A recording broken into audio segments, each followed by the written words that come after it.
बिस्मिल्लाहिर्रहमानिर्रहीम। Dear students, last time हम discuss कर रहे थे colon targeted drug delivery system. तो उसमें हमने introduction to colon targeted drug delivery system और फिर वन अप्रोच जो कि मोस्ट कॉमनली यूज्ड अप्रोच है, जिसको हम pH sensitive polymeric drug delivery system to colon कहते हैं। तो उसमें हम पीएच ऑफ द जो पॉलीमर है वो पॉलीमर डिजाइन करते हैं सो दैट हम टारगेट कर सकें सिर्फ उसी पीएच को जो कि हमारे कोलोन में एग्जिस्ट करती हैं। तो उसके कुछ प्रॉब्लम्स हमने डिस्कस किए। प्रॉब्लम ये थे कि वो जो डिलीवरी है टू द लार्ज इंटेस्टाइन, वो उस पीएच पे हम कर रहे हैं जो नॉर्मली पीछे प्रोक्सिमल कोलोन में, जो कि स्मॉल इंटेस्टाइन में, प्रोक्सिमल स्मॉल इंटेस्टाइन में भी ऐसा ही है। तो स्मॉल इंटेस्टाइन में भी वो अचीव हो जाते हैं सेम पीएच लेवल।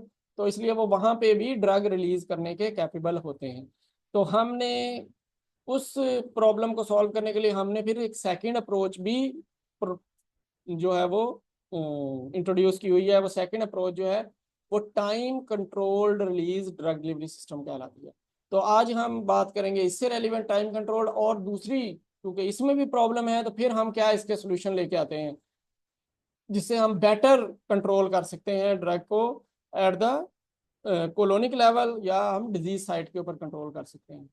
तो हमने एक सिस्टम पढ़ा है जो कि सस्टेन कंट्रोल रिलीज में हमने मैट्रिक्स और reservoir based drug delivery system पढ़ा है। उसमें हमने कहा है कि एक टाइम के बाद, गुजर जाने के बाद पॉलीमर जो है वो स्वेल करता है। तो हमने पढ़ा है स्वेलिंग कंट्रोल सिस्टम, जिसमें हमने कहा कि वो एक स्पेसिफिक टाइम के बाद स्वेल करके एक specific quantity of the drug जो है वो रिलीज करने का कैपेबल है। तो ऐसा सिस्टम जिसको हम नॉर्मली सस्टेन्ड कंट्रोल सिस्टम कहते हैं, वो भी कोलोन टारगेटेड हो सकता है, क्योंकि उसका हमने डिसएडवांटेज यही पढ़ा था लास्ट टाइम कि वो अब्जॉर्प्शन साइड से इवैक्यूएट कर देता है, अब्जॉर्प्शन साइड को जल्दी मूव कर देता है, ट्रांजिट हो जाती है उसकी। तो एक्चुअली वो ट्रांजिट कर जाएगा टू द कोलोन। तो हम उसको as a potentially colon targeted delivery system ले सकते हैं। तो एक नॉर्मल हमारा सस्टेन्ड या controlled release drug delivery system जो कि हम यूज कर रहे थे एज अ डिसएडवांटेज, हम कह रहे थे कि वो हमारा डिसएडवांटेज है, तो हमने उसके लिए फिर गैस्ट्रोरिटेंटिव बनाया था। तो वो एज अ एडवांटेज भी यूज हो सकता है उनके लिए जिसमें ड्रग हमारी कोलोन को टारगेट करने के लिए। तो इस केस में हम जो गैस्ट्रिक एम्पटाइम टाइम है उसको यूज करके उसको कोलोन में टारगेट कर सकते हैं। तो इसके फिर यहाँ पे और भी प्रॉब्लम्स हैं। प्रॉब्लम ये है कि जो गैस्ट्रिक एम्पटाइम टाइम है वो हमने इंटरवेरिएशन देखी है ह्यूमंस में बहुत ज़्यादा है। तो हम डिफाइन नहीं कर सकते कि डिलीवरी सिस्टम जो है वो किस टाइम पे कोलोन में या कोलोन के उस पार्ट में जहाँ पे ये हमने ट्रीटमेंट करनी है उस पार्ट में वो अपीयर होगा।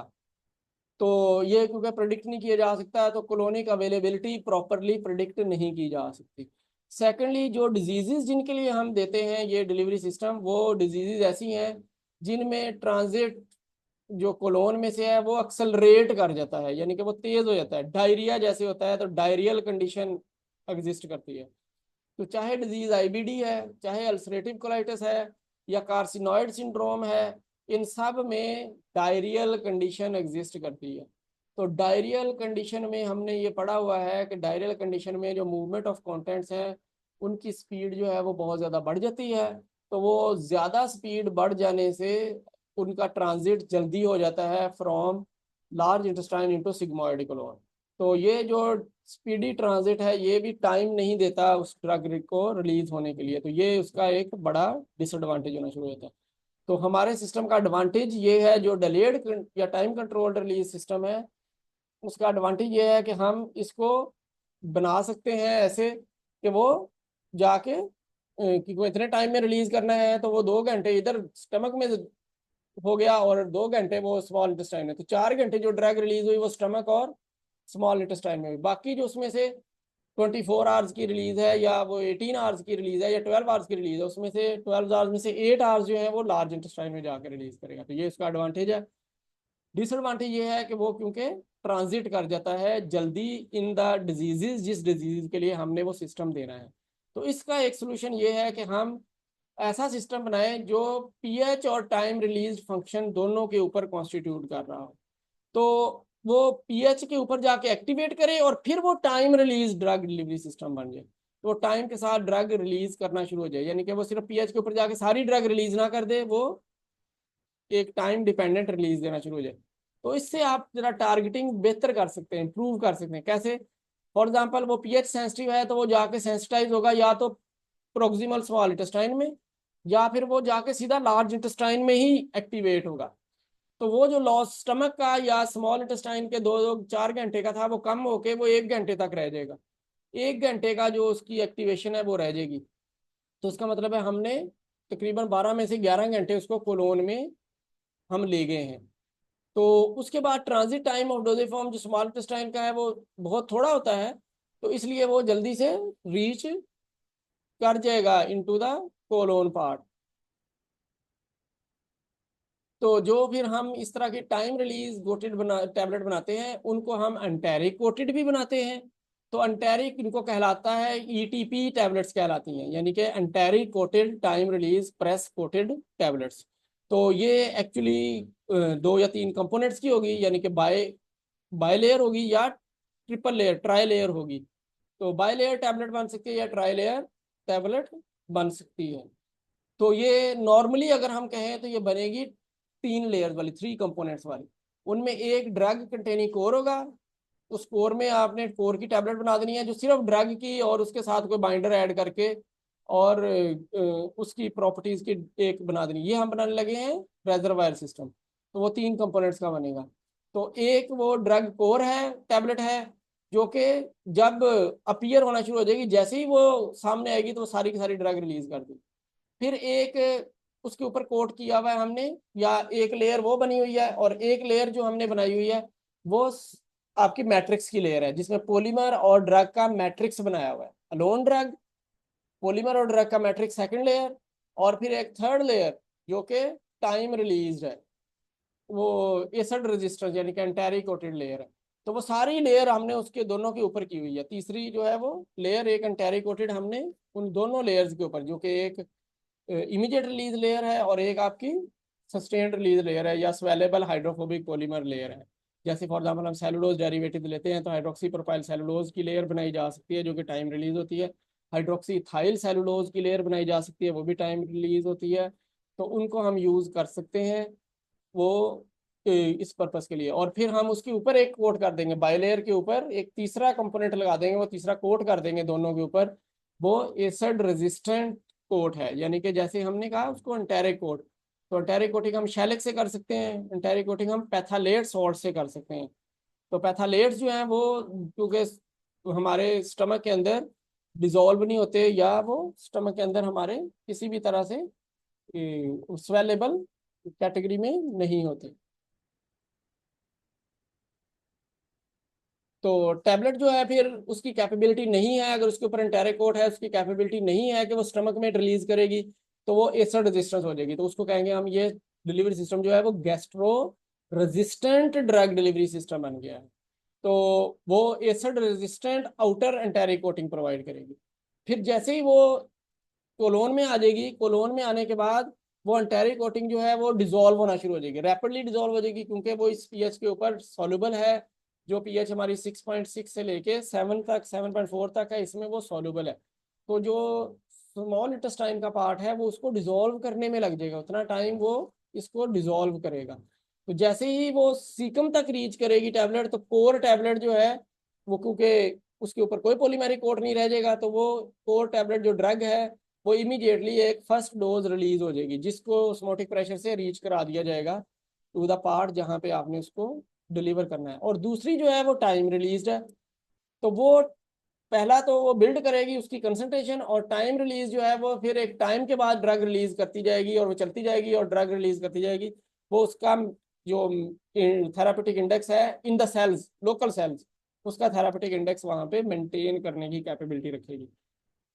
तो इस तरह से आपने क्या किया है, आपने उसके वो लैग फेज जिसको हम कह रहे थे कि लैग फेज है कि गैस्ट्रिक टाइम का जितना टाइम है उतने टाइम उसका लैग फेज है, उसने एक्टिवेट नहीं होना, तो वो हमने खत्म कर दिया, यानी कि वो हमने एंटेरिक कोड से खत्म कर दिया। तो एंटेरिक कोड का अपना लैग टाइम होता है, तो वो अपने लैग टाइम के बाद एंटेरिक कोड रिलीज कर सकता है। तो वो टाइम डिपेंडेंट नहीं होता, लैग जो एंटेरिक कोड का होता है वो पीएच डिपेंडेंट होता है। तो इस तरह पीएच जब तक नहीं आएगी उतनी देर तक वो ड्रग डिलीवरी सिस्टम एक्टिवेट नहीं होगा। तो इसका मतलब है वो लैग फेज जो इसको एक्टिवेट होने और इसके बाद इसको कोलोन में रीच कराने का था वो खत्म हो गया है। सिर्फ कोलोन की जो एटेरिक कोट है उसका लैग टाइम स्टार्ट हो गया है। तो फिर जो एचपीसी पॉलीमर की लेयर है वो आगे जाके टाइम कंट्रोल करना शुरू कर देती है। वही लैग फेज इसका कॉन्स्टिट्यूट होना शुरू होता है, यानी कि जितना टाइम वो लेगी, डिले करेगी जितना वो रिलीज करने में, उतना उसका लैग पीरियड डेवलप होता जाएगा। तो लैग फेज हम फिर सिर्फ उससे कैलकुलेट कर सकते हैं और हम पीएच तक रीचिंग का लैग फेज कैलकुलेट कर सकते हैं। अच्छा, ये फिर एक कंप्रिहेंसिव इस तरह से हो गया कि इसका एडवांटेज ये हुआ कि आपने एक डिलीवरी जो है वो स्पेसिफिकली कोलोन में दे दी, नंबर वन। ये आपने टारगेटिंग कर ली और आप उसको कह सकते हैं कि ये स्पेसिफिकली कंट्रोल टारगेटेड डिलीवरी है। नंबर टू, आपने एक इमीडिएट रिलीज ड्रग भी इतनी रिलीज कर दी जो कि जब कोलोन में पहुंची उसी वक्त उसने सेल के अंदर एक थेरापेटिक इंडेक्स डेवलप कर दिया, जिससे वो ट्रीटमेंट स्टार्ट हो जाएगी। फिर वो आहिस्ता आहिस्ता एलिमिनेट होगी क्योंकि वो वहाँ खत्म हो जाएगी, मेटाबोलाइज होना शुरू हो जाएगी, वो यूज हो जाएगी उस प्रोसेस को रोकने के लिए। तो फिर जितनी वो कंज्यूम होती जाएगी उतनी टाइम डिपेंडेंट पोर्शन जो है वो ड्रग रिलीज करता रहेगा। इस तरह से हम बेटर साइट स्पेसिफिसिटी ले सकते हैं और बेटर ट्रीटमेंट कर सकते हैं। अच्छा, ये एक और अप्रोच है जिसको हम यूज कर सकते हैं for colon specific delivery system, वो microbially triggered drug delivery system है।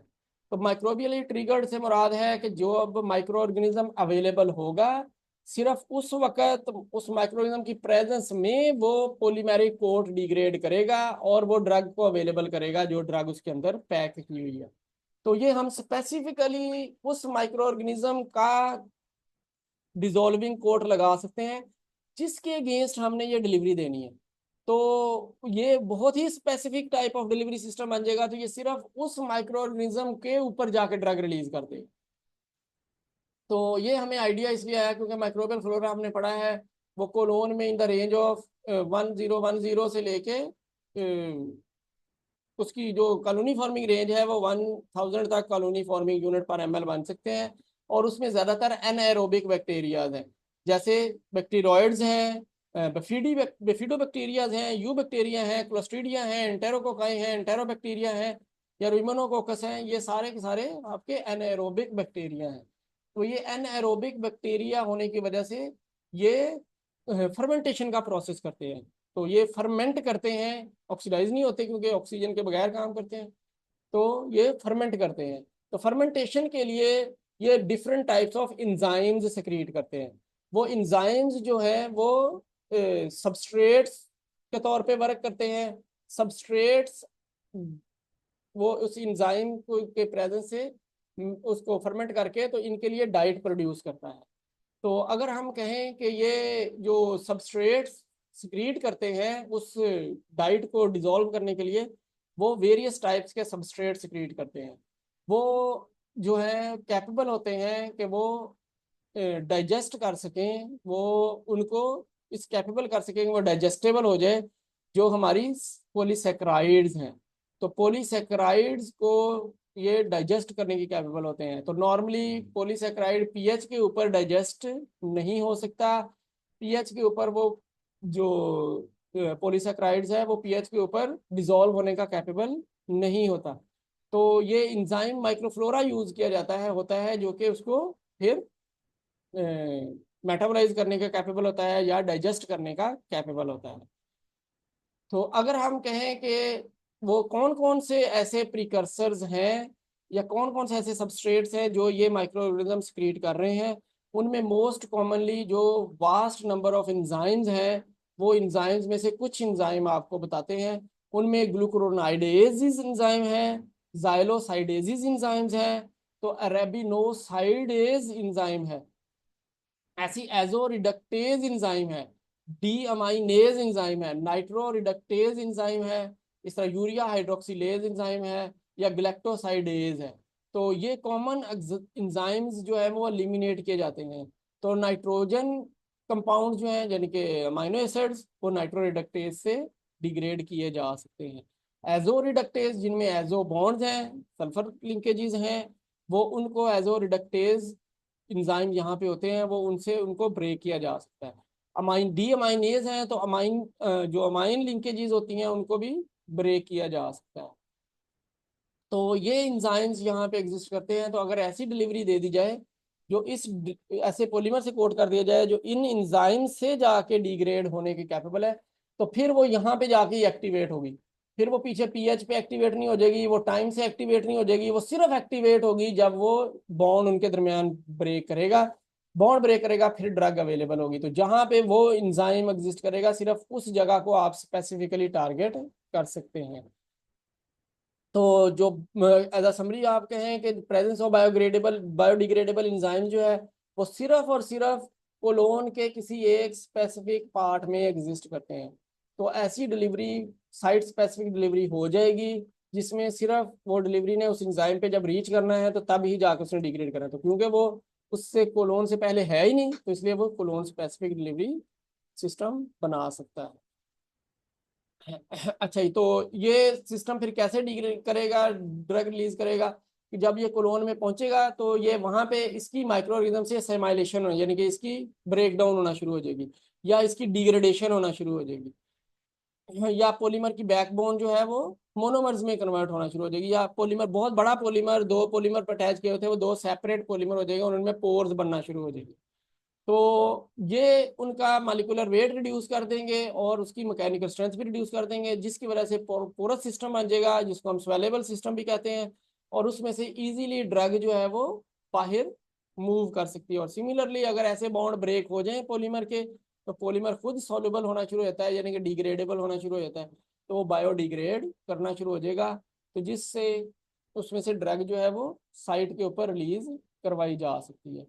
अच्छा, इसकी दो तीन अप्रोचेज हैं। एक अप्रोच ये है कि आप ड्रग ऐसी ले लें जो कि प्रो ड्रग है और वो सिर्फ इन्हीं माइक्रो ऑर्गेनिज्म पे जाके डिग्रेड करने की कैपेबल है, तो वो prodrug approach for drug delivery to colon हो जाएगी।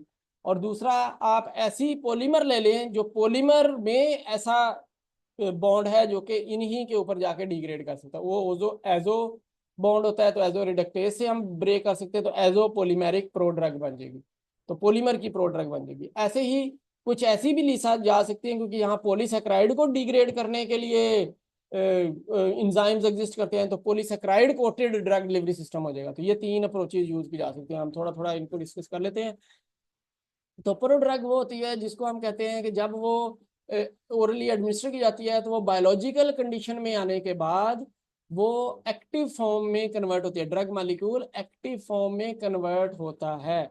तो वो ओनली पॉसिबल है जब इन वीवो उसको आप एडमिनिस्टर करते हैं, तो इन विट्रो उसकी उस वक्त तक नहीं होगी जब तक वो एंजाइम हम वहां पे इन विट्रो कंडीशन में मिल जाते हैं। तो ऐसी ड्रग जो कि रिक्वायर करती है कि उसको कोई इंजाइमेटिक एक्शन आए या उसको कोई स्पॉन्टेनियस ऐसा स्टिमुलस मिले जिससे वो ड्रग एक्टिव ड्रग में कन्वर्ट होना शुरू हो जाए, तो उसको हम प्रो ड्रग कहेंगे। तो प्रो ड्रग हम डिजाइन कर सकते हैं ताकि वो हाइड्रोलिसिस ना करे, क्योंकि हाइड्रोलिसिस स्टमक के अंदर होती है, अपर जीआईटी में होती है, वो ना करे किसी पीएच के ऊपर ऐसा हाइड्रोलिसिस जो जो उसको डिग्रेड करने का कैपेबल है, तो वो सिर्फ और सिर्फ करे हाइड्रोलिसिस, जिसको हम इंजाइमेटिक हाइड्रोलिसिस कहते हैं। तो वो इंजाइम की प्रेजेंस में हाइड्रोलिसिस हो उसका, और वो इंजाइम प्रेजेंट हो किसी एक स्पेसिफिक पार्ट ऑफ कोलोन में, तो वो फिर एक्टिव ड्रग मोइटी को वहां पे रिलीज कर देगा फ्रॉम द कैरियर। तो एजो कंपाउंड्स ऐसे हैं जो कि एजो रिडक्टेज बॉन्ड्स के साथ ही रिलीज किए जा सकते हैं। तो इंटेस्टाइनल बैक्टीरिया एजो रिडक्टेज क्योंकि स्क्रीट करता है, तो जो एजो कंपाउंड होंगे तो वो ज्यादातर सिर्फ कोलोन में स्पेसिफिकली वहीं पे जाके रिलीज किए जा सकते हैं। अच्छा, इसके अलावा और बहुत से एंजाइम हैं एजो रिडक्टेज के अलावा जो कि लिंकेजेस डेवलप की जा सकती हैं हमारी ड्रग्स के दरमियान, तो वो सिर्फ बैक्टीरिया हाइड्रोलिसिस काज करते हैं इस जगह पे जाके। तो अमाइनो एसिड्स को आपस में लिंक किया जा सकता है, ग्लूकोरोनिक अमाइनो एसिड के साथ ड्रग्स को लिंक किया जा सकता है, ग्लूकोरोनिक एसिड्स के साथ किया जा सकता है, ग्लूकोज या ग्लैक्टोज की जा सकती है, या सेलुलोज की जा सकती है। तो ऐसी लिंकेज अगर आप डेवलप कर लें बिटवीन द ड्रग, जो कि सेलुलोज लिंकेज है, जो ग्लूकोरोनिक एसिड की लिंकेज है, या ग्लूकोज या ग्लैक्टोज की लिंकेज है, या अमाइनो एसिड्स की लिंकेज है, तो वो लिंकेज जाके ब्रेक होगी सिर्फ इसी इंजामेटिक हाइड्रोलिटिक प्रोसेस में जो कि कोलोन में हो रहा है। तो फिर वो वहीं पे जाके सिर्फ ड्रग डिग्रेड करेगी, वो ये वहीं पे जाके ये जो आपकी लिंकेज है वो डिग्रेड करेगी और एक्टिव ड्रग जो है वो सामने आ जाएगी। तो प्रो ड्रग डिलीवरी आप दे सकते हैं स्पेसिफिक साइट के ऊपर, और वहां पे अगर इसने अब्जॉर्ब होना है जाके अमाइनो एसिड्स ने, तो वो अब्जॉर्ब हो जाएंगे, इसी तरह वहां पे जाके ग्लूकोज ने या किसी और फिनोमेना जिसमें लैक्टोज लिंकेज बनाई है वो उसने वहां पे जाके अब्जॉर्ब होना शुरू हो जाना है। अच्छा, दूसरा हम बना सकते हैं कि हम एजो पोलीमेरिक प्रोड्रग बना दें, यानी कि हम पॉलीमर ऐसा ले लें, प्रोड्रग वो हो जो उसके साथ पॉलीमर ऐसा ब्लेंड किया हुआ है जो सिर्फ और सिर्फ उस जगह पे जाके डिग्रेड कर सकता है जहाँ पे वो इंजाइम एग्जिस्ट करता है एंजाइमेटिक हाइड्रोलिसिस के लिए। तो ऐसे में हमने कुछ पॉलीमर्स पड़े हुए हैं, बनाए हुए हैं जिनमें एजो लिंकेज एग्जिस्ट करती है। तो हम ड्रग मोइटी और पॉलीमर के दरमियान एजो बॉन्ड बना देते हैं। वो एजो लिंकेजेस बना देने से वो प्रोड्रग बन जाएगी विद पॉलीमेरिक, यानी कि ड्रग टू ड्रग नहीं बनाया हमने, ड्रग टू पॉलीमर बना दिया, या हमने उसकी कोटिंग ही कर दी ऐसी, जो कि कोटिंग एक ऐसी पॉलीमर की थी जो कि सिर्फ उस वो एजो रिडक्टेज एंजाइम के साथ डिग्रेड करने की कैपेबल। तो बहुत से फिर हमने एवेल्युएट किए हुए पॉलीमर जो कि एजो पॉलीमर्स हैं। इनमें यूड्राजिट्स की पूरी क्लास है, पॉलीएक्राइलेट्स जो हैं वो सारे के सारे इसी में शामिल हैं। ये सारों में एजो बॉन्ड डेवलप किया होता है। फिर इस तरह हम थायोलेट कर रहे हैं, बहुत से थायोलेटेड पॉलीमर्स भी एजो रिडक्शन शो करते हैं। तो अगर हम ऐसे पॉलीमर्स ले लेंगे तो वो पॉलीमर्स हम ड्रग के साथ भी बाइंड कर सकते हैं या पॉलीमर का ड्रग के ऊपर कोट भी कर सकते हैं, तो वो फिर कोटिंग उसको प्रिवेंट कर सकती है फ्रॉम जो फर्स्ट पार्ट ऑफ जीआईटी है उसमें रिलीज करने से। तो ऐसे पेप्टाइड कैप्सूल्स बनाए जा सकते हैं, कोटिंग की जा सकती है पॉलीमर के साथ, पेप्टाइड्स के कैप्सूल्स की कोटिंग की जा सकती है पॉलीमर के साथ जो कि एजो एरोमेटिक रिंग के साथ लिंक्ड हैं। तो वो फिर पेप्टाइड ड्रग को पीछे जो पेप्टाइडेज एंजाइम है उसके सामने वो एक्सपोज नहीं होगी, तो इस तरह वो स्टमक और स्मॉल इंटेस्टाइन में डिग्रेड नहीं करेगी और वो सिर्फ और सिर्फ जाके डिग्रेड करेगी इन द कोलोन। अच्छा, फिर इसके बाद हमारे पास एक क्लास ऑफ पॉलीमर्स हैं जिनको हम पॉलीसैकराइड्स कहते हैं। तो पॉलीसैकराइड पॉलीमर्स हैं, हम polysaccharide polymer based delivery system भी बना सकते हैं। तो पॉलीसैकराइड्स, क्योंकि हमारी बॉडी में भी बहुत से पॉलीसैकराइड्स ऑलरेडी एग्जिस्ट करते हैं, हमारी बॉडी पॉलीसैकराइड्स के यूनिट्स के ऊपर बनी हुई है। तो अगर हम पॉलीसैकराइड्स को ही पॉलीमर बना के देंगे तो वो most compatible to the biological system polymeric delivery system होगा। उसके साथ कोई इम्यून रिस्पॉन्स इनिशिएट नहीं होगा, कोई केमिकल बायोकेमिकल किसी तरह का कोई भी टॉक्सिक रिएक्शन प्रोड्यूस नहीं होगा। वो एक नॉर्मल जो बॉडी में ही सेल साइकिल पॉलीसेक्राइड को करने के लिए, डिग्रेड करने के लिए यूज होता है, उसी के साथ वो डिग्रेड करेंगे। और ये सिर्फ और सिर्फ कोलोन के जो बैक्टीरिया हैं वही ये काम करने का कैपेबल है। उनको इसीलिए बॉडी में अल्लाह ताला ने रखा हुआ है कि वो पॉलीसेक्राइड जैसी जो डिलीवरी आए वो उसको वहां पे मेटाबोलाइज कर दे। तो अगर हम पॉलीमर ऐसा दे दें, ये पॉलीमर पॉलीसेक्राइड्स कैटेगरी के जो है वो इतने एक्सपेंसिव भी नहीं है, ये बहुत ज़्यादा चीपर कैटेगरी के हैं। तो हम एक ऐसा कोलोन स्पेसिफिक डिलीवरी बना सकते हैं जो चीप पॉलीमर से बनाया जा सकता है। और फिर वो पॉलीमर क्योंकि किसी तरह की भी टॉक्सिसिटी, किसी तरह की भी वो केमिकल रिएक्टिविटी या बायोकेमिकल रिएक्टिविटी नहीं काज कर रहे, तो इसलिए ऐसे पॉलीमर्स के साथ कोट करना क्या कहलाएगा, सेफ डिलीवरी कहलाएगी। तो इनको हम जनरली रिगार्डेड एज सेफ, पूरी एक category of the delivery system है या पॉलीमेरिक क्लास है जिनको हम जनरली रिगार्डेड एज सेफ, यानी कि बिल्कुल सेफ तो नहीं है लेकिन जनरली रिगार्डेड एज सेफ, क्योंकि ऐसा ही मैकेनिज्म बॉडी में भी एग्जिस्ट करता है। पॉलीसैकराइड्स बॉडी में एडमिनिस्टर इसी तरह से मेटाबोलाइज होते हैं, तो ये उसी साइकिल में गुजर जाएगा और इसने कुछ भी मॉडिफाई नहीं करना, नॉन टॉक्सिक होता है। तो इसलिए हम इनको GRAS कैटेगरी में डाल देते हैं। ऐसी डिलीवरी सिस्टम GRAS कैटेगरी में है जो कि generally regarded as safe category है। तो ज़्यादातर फार्मास्यूटिकल टेक्नोलॉजी हमारा एम यही है कि हम ऐसी डिलीवरी बनाएं जो आपकी सेफ एंड इफेक्टिव थेरेपी हो, सेफ हो और इफेक्टिव थेरेपी हो। अगर वो सेफ और इफेक्टिव थेरेपी है तो ही वो फिर आपकी उसकी पेशेंट कंप्लायंस बढ़ा सकती है, तो उसको कॉस्ट इफेक्टिव थेरेपी भी क्लासिफाई किया जा सकेगा। तो ये डिलीवरी सिस्टम्स में पॉलीसैकराइड से कोट करते हैं वो आपकी generally regarded as safe delivery कराती है। अच्छा, कौन से ऐसे पॉलीसैकराइड्स हैं फिर जो हम जिससे हम इसको कर सकते हैं, कोट कर सकते हैं? तो उनमें गम्स गम्स में एक गम है जिसको हम ग्वार गम कहते हैं या इनोलिन गम कहते हैं। तो इनोलिन या ग्वार गम जो है ये पॉलीसैकेराइड है, ये प्लांट सोर्स से ऑब्टेन किया जाता है, तो हम इनको as a coating agent use कर सकते हैं। फिर काइटन अबंडेंट है एनिमल सोर्स के अंदर, तो एनिमल का जो शेल है वो काइटन का बना हुआ है, तो उसकी डीएसिटाइलेशन से हमने एक पॉलीमर बनाया हुआ है जिसको हम काइटोसान कहते हैं। इसी तरह से उनके अंदर झिल्ली है एक, हर एक काइटन के अंदर एक मेम्ब्रेन है जो कि उसकी कॉन्ड्राइटन मेम्ब्रेन कहलाती है। तो कॉन्ड्राइटन सल्फेट, हमने उसका सल्फेट सॉल्ट बनाया हुआ है, कॉन्ड्राइटन सल्फेट ये पॉलीसैकेराइड है, तो ये एनिमल सोर्स से लिया जाता है। ऐसे फिर माइक्रोबियल सोर्स से जैसे एलजी है, तो एल्जीनेट्स जो हमने लिए हुए हैं, सोडियम एल्जीनेट हमने पढ़ा है, कैल्शियम एल्जीनेट पढ़ा है, ये एल्जीनेट्स जो है ये एल्जियल सोर्स से हैं। तो ये एलजी के जो माइक्रो ऑर्गेनिज्म है वही इनको सिर्फ डिग्रेड कर सकते हैं।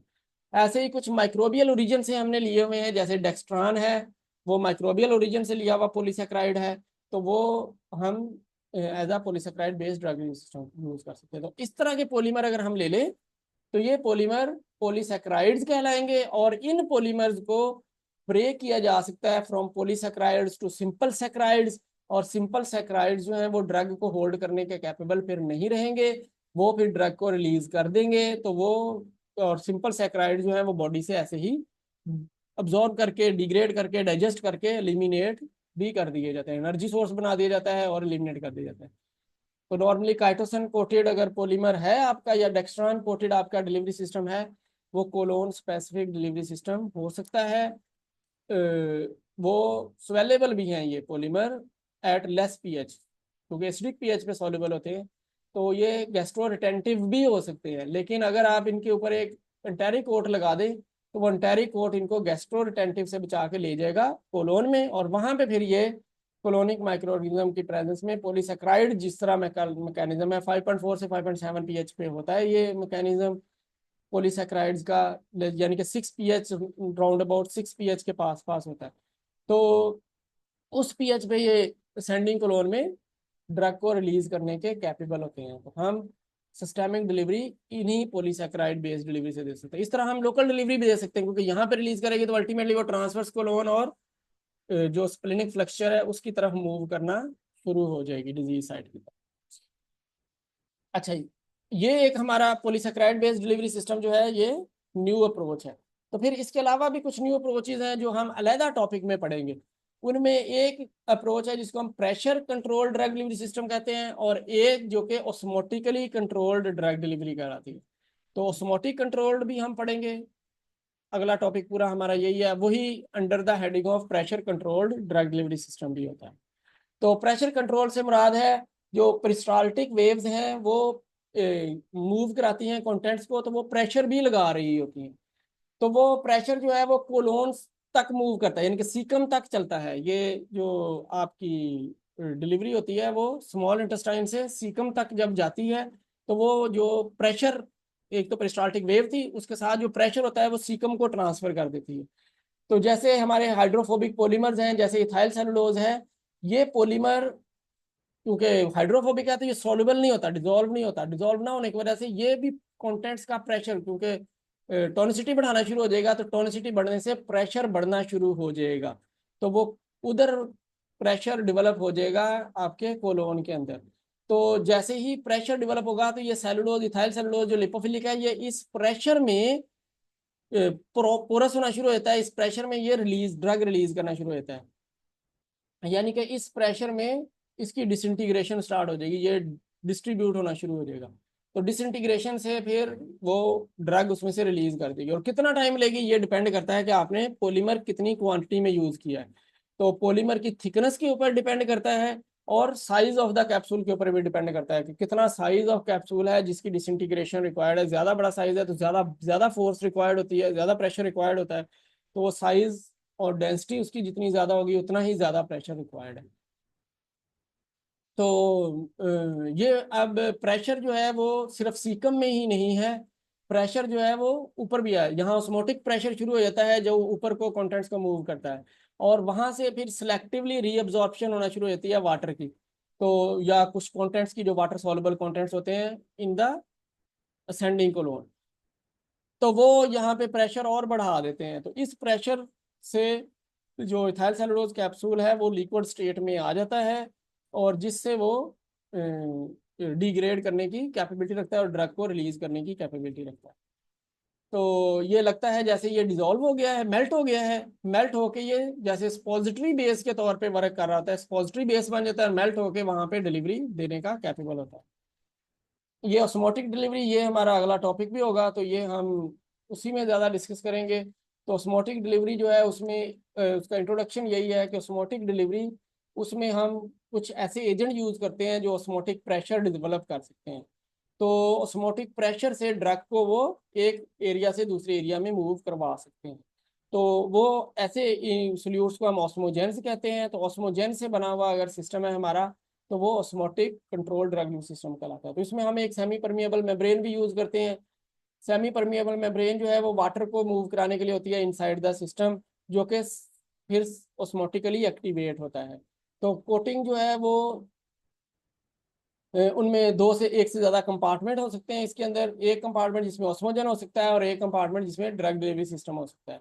तो जो सेमी परमिएबल मेम्ब्रेन है वो लगी हुई है ऑस्मोजन की तरफ, तो वहां से वो फ्लूइड को लेके आ सकता है और ऑस्मोजन को स्वेल करा सकता है, और वो फिर दूसरे कंपार्टमेंट के ऊपर प्रेशर लगा सकता है।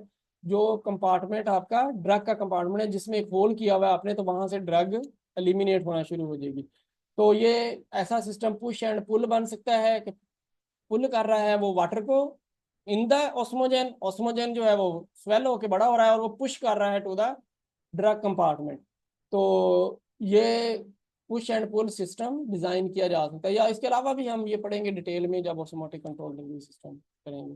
तो ये कोटिंग जो है इसके ऊपर एक कोटिंग भी की हुई होती है। तो osmotic control delivery system gastro retentive भी बना सकते हैं और गैस्ट्रो रेजिस्टेंट भी बना सकते हैं, यानी कि कोलोन टारगेटेड भी बना सकते हैं। तो ये डिपेंड करता है, अगर आप इसके ऊपर कोई कोटिंग एंटेरी कोटिंग नहीं लगाएंगे तो ये गैस्ट्रो रिटेंटिव बन जाएंगे। लेकिन अगर आप इसके ऊपर एक एंटेरी कोटिंग लगा देंगे पूरे यूनिट के अंदर, तो ऑस्मोटिक जो कंट्रोल सिस्टम है वो सिर्फ जाके कोलोन में ही एक्टिवेट होगा और फिर वो डिलीवर करने लग जाएगा ड्रग को। अच्छा, ये एक और जो है वो मल्टी पार्टिकुलर सिस्टम है। मल्टी पार्टिकुलर सिस्टम जिसको हम नैनो पार्टिकल या माइक्रो पार्टिकल्स कहते हैं। तो अगर आप नैनो पार्टिकल डिलीवरी भी बना देंगे, तो नैनो पार्टिकल डिलीवरी या माइक्रो पार्टिकल्स बना देंगे, तो ये मल्टी पार्टिकुलेट सिस्टम बन जाएगा। मल्टी पार्टिकुलेट सिस्टम में ये होता है कि ये हर एक पार्टिकल जो होता है वो अलोन एक सिस्टम के तौर पे वर्क करता है। तो वो अलोन स्वेल करेगा, स्वेल करके वो ड्रग को रिलीज करेगा। तो तकरीबन ये बहुत ज़्यादा, क्योंकि सरफेस एरिया बढ़ जाएगा आपका सिस्टम का, तो जब वो टारगेट पे रीच किया है आपका जो मल्टी पार्टिकुलर सिस्टम है, उस वक्त वो वहां पे इमीडिएटली कोई भी जो डिग्रेडेशन उसकी हो रही है, यानी कि वो केमिकली उसमें वाटर अब्जॉर्ब हो रहा है, वो स्वेल कर रहा है, फिर उसमें से डिफ्यूजन होना शुरू हो गई है, या कोई इंजाइमेटिक डिग्रेडेशन होना उसमें होनी है, कोई पॉलीमर आपने ऐसा लिया है जो इंजाइमेटिक डिग्रेडेशन से होता है, तो वो फिर उस वहां पे जाके ड्रग को रिलीज करने का कैपेबल होगा। तो वो बहुत ज्यादा ड्रग को रिलीज कर देगा। तो ये है हमारा आज का सेकंड टॉपिक, जो कि colon targeted drug delivery system से है। इसके बाद हम इन्हीं में से जो हमारी एडवांस अप्रोचेज हैं उनमें से एक अप्रोच पढ़ेंगे जो कि osmotically controlled drug delivery system है। तो टिल देन, अल्लाह हाफिज बच्चों।